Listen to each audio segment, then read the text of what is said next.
Hello everyone, and I hope you're keeping well. This week's Tea with the Tali episode, Shakespeare Unlocked, is presented by Wendy Morris and me, Steve Smith. Last year, I was lucky to play Sir John Gielgud in the world premiere of Three Knights and Two Welshmen by P.T. Rose at the Dylan Thomas Theatre in Swansea, and recited a section of To Be or Not to Be in competition with Laurence Olivier and Ralph Richardson. That experience reawakened my interest in Shakespearean verse, and this is the result.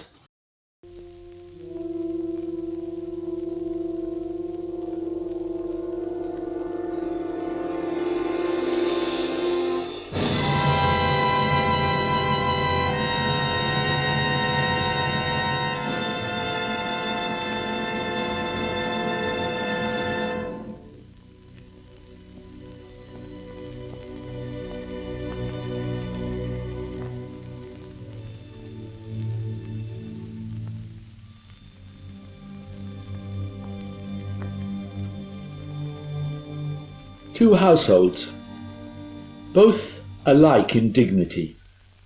In fair Verona, where we lay our scene, from ancient grudge break to new mutiny, where civil blood makes civil hands unclean. From forth the fatal loins of these two foes, a pair of star-crossed lovers take their life, whose misadventured piteous overthrows doth with their death bury their parents' strife. The fearful passage of their death-marked love, and the continuance of their parents' rage, which but their children's end naught could remove, is now the 2 hours' traffic of our stage, the which, if you with patient ears attend, what here shall miss, our toil shall strive to mend.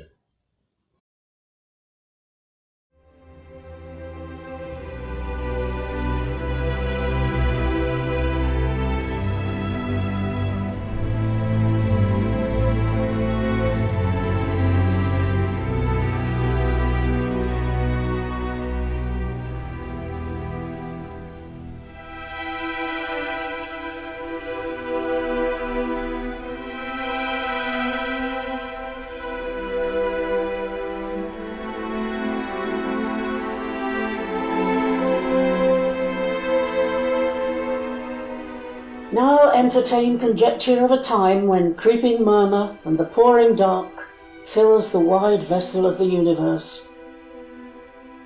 From camp to camp, through the foul womb of night, the hum of either army stilly sounds, that the fixed sentinels almost receive the secret whispers of each other's watch.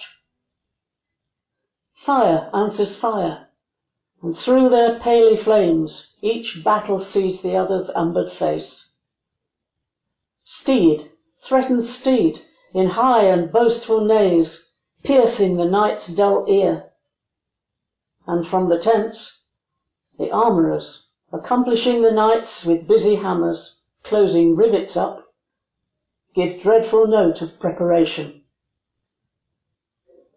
The country cocks do crow, the clocks do toll, and the third hour of drowsy morning name. Proud of their numbers and secure in soul, the confident and over-lusty French do the low-rated English play at dice. The poor condemned English, like sacrifices, by their watchful fires sit patiently, and inly ruminate the morning's danger. The royal captain of this ruined band, walking from watch to watch, from tent to tent, bids them good morrow with a modest smile, and calls them brothers, friends, and countrymen. Upon his royal face there is no note how dread an army hath enrounded him. A little touch of Harry in the night. What is this castle that stands hard by? They call it Agincourt. Then we shall call this the field of Agincourt, fought on the day of Crispin Crispianus. Here, my lord, is the number of the slaughtered French, 10,000. Of lords, barons, knights, and squires, full 1,500, besides common men, are prisoners taken. The number of our English dead: Edward, the Duke of York, the Earl of Suffolk, Sir Richard Kitely, Davy Gam, Esquire, and of all other men, 25. Was ever known so great and little loss on one part and on the other.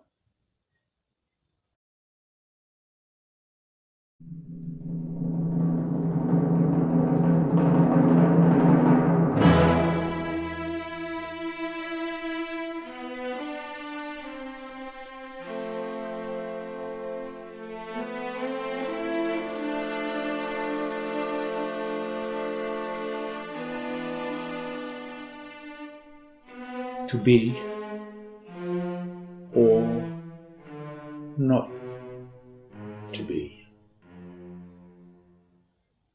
That is the question.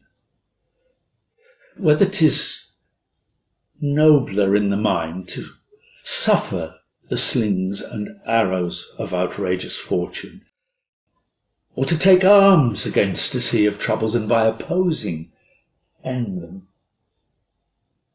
To die, to sleep, no more. By a sleep to say we end the heartache and the 1,000 natural shocks that flesh is heir to. 'Tis a consummation devoutly to be wished. To die, to sleep, to sleep. Perchance to dream. Aye, there's the rub.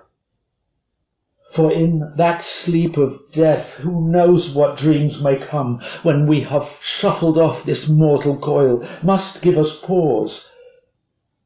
There's the respect that makes calamity of so long life.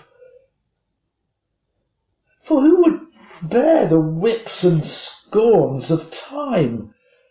The presser's wrong, the proud man's contumely, the pangs of despised love, the law's delay, the insolence of office, and the spurns that patient merit of the unworthy takes, when he himself might his quietus make with a bare bodkin. Who would fardels bear to grunt and sweat under a weary life?